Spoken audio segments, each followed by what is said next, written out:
make this pretty speedy. So start, just have your blocks around, or your pillows, or your cushions, or your sun lounge mats, I don't know.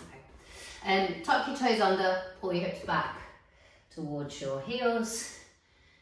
Just opening up the fascia underneath the foot there. And just feeling a little bit out with the ankles. Take the toes the other way and bring yourself upright and then back forwards.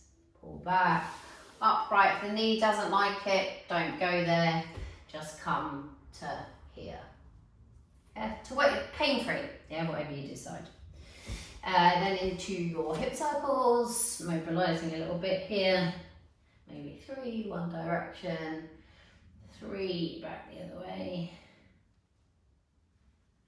And then we'll take that through on the other side. This is definitely my stiffer side. Yours is your left. Back the other way. Don't want to spend too long with this. I'm going to make it fairly speedy. Step 1 foot forwards. And you want roughly toes in line with the knee. But then, like we looked at, your knee didn't like being in this much flexion. So we just picked it up a little bit, and maybe you still have one hand on the foot there, just trying to keep the heel down. Yeah, so you can come up much higher and be on your bricks.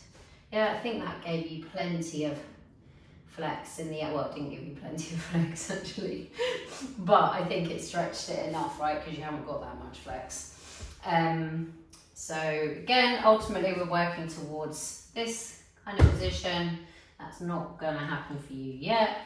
So just pick your hips up a little bit. You might need to step the foot a tiny bit forwards. Use bricks if you need to. And you're aiming to keep that heel down as best you can, shooting the knee forwards. You can even do this in front of a wall, right? So you're trying to get your knee as close to the wall as possible. Then let's think what we did. So you're going to need some risers for your foot, and you're going to need some risers for your hands. You can even use like a table probably for your hands. Sorry. Place one foot on, and the other foot is behind. You want the ball of the foot on, right? So yours might not go up this high. And all we're doing is we're rocking forwards and back. So this you felt in hamstrings, calves, and ankle.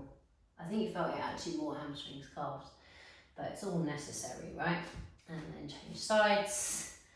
Like I said, you can play around with what height brick you want. Take the other foot behind, and then it's just that rock forwards, right? Ideally without the heel coming off. You don't want the hips to be going massively out of alignment. Weirdly, I'm quite good today.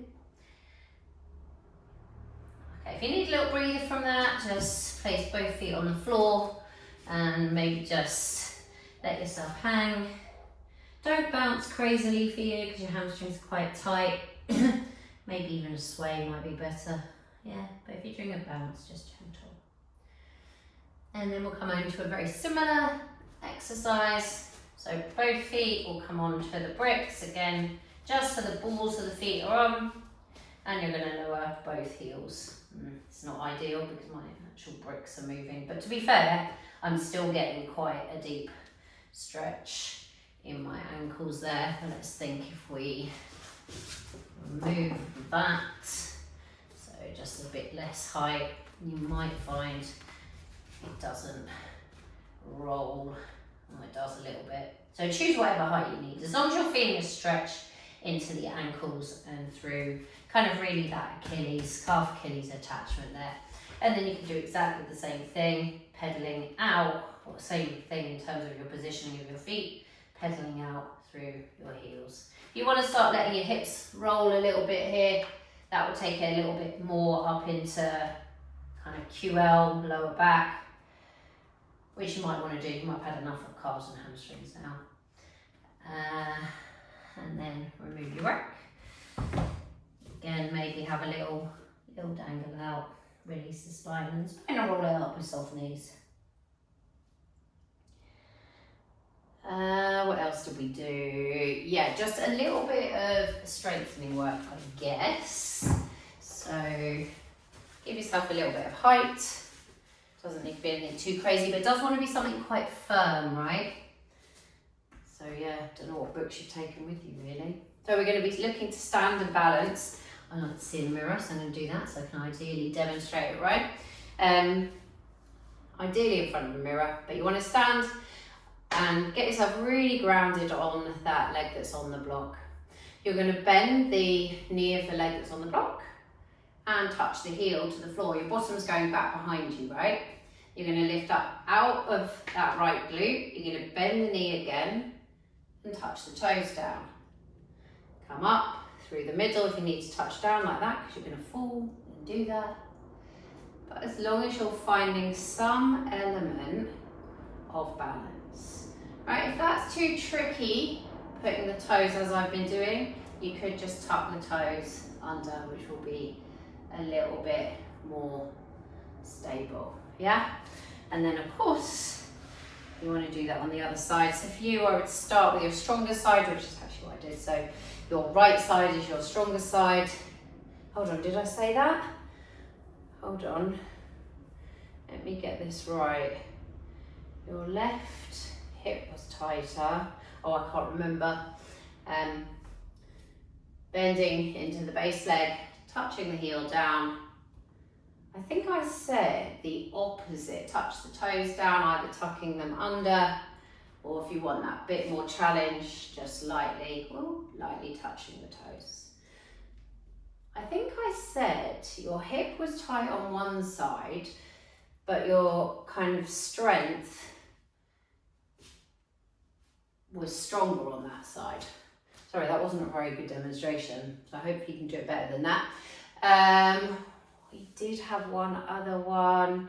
Oh, we had gliders.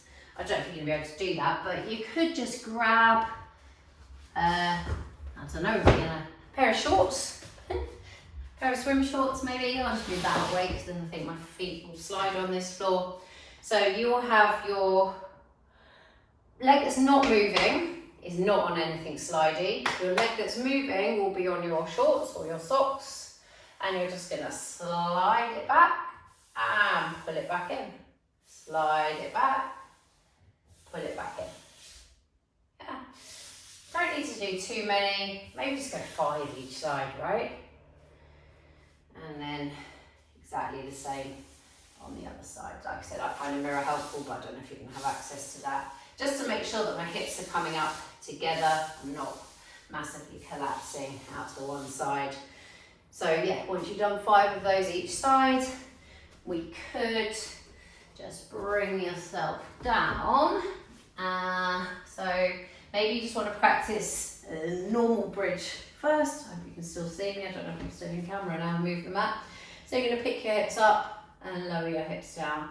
Yeah, so it's a hinge, no roll up. And then you will place one foot on something higher. Take your other leg into tabletop. Maybe, well, hands on your hips to make sure your hips are coming up level. You can get a bit of support from the arms out to the side there. Yeah, but if you need more support than that, you're going to have to bring the hands down to the floor.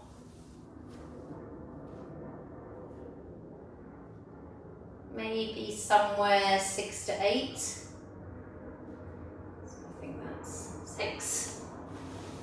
And then do the same on the other side.